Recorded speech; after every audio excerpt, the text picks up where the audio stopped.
রওজাতুন নূর মহিলা মাদ্রাসা কোরআন এবং হাদিস শিক্ষা দেওয়ার কেন্দ্র মাদ্রাসা।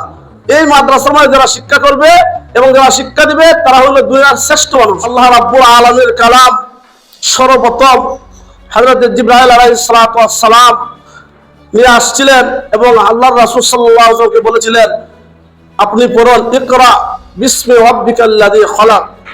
আল্লাহর রাসূল সাল্লাল্লাহু আলাইহি ওয়াসাল্লাম সে জায়গা থেকে শুরু করলেন কোরআন শিক্ষা আল্লাহর মাধ্যমে।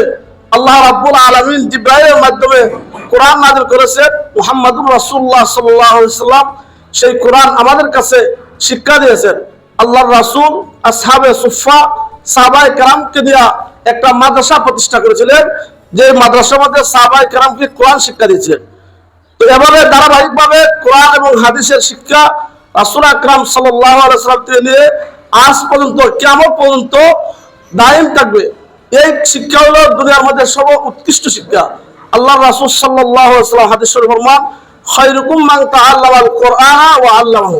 সর্বশ্রেষ্ঠ ওই ব্যক্তি যিনি কোরআন শিক্ষা করেন এবং কোরআন শিক্ষা দেন। তো এই রওজাতুন নূর মহিলা মাদ্রাসা কোরআন এবং হাদিস শিক্ষা দেওয়ার কেন্দ্র মাদ্রাসা। এই মাদ্রাসার মধ্যে যারা শিক্ষা করবে এবং যারা শিক্ষা দিবে তারা হলো দুনিয়ার শ্রেষ্ঠ মানুষ।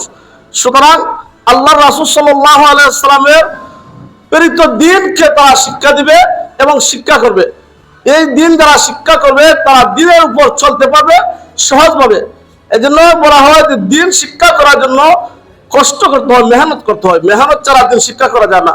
যেটা কবি বলেন, চু সুমে আজ পে ইলম বায়াত গুদাহ কেবে ইলম না তোয়া খুদারা সাদাহ।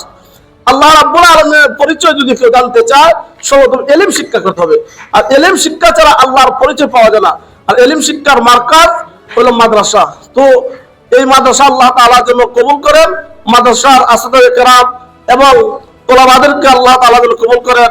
আমি বলে শেষ করছি। ওয়া আখিরু দাওয়ানা আলহামদুলিল্লাহি রাব্বিল আলামিন।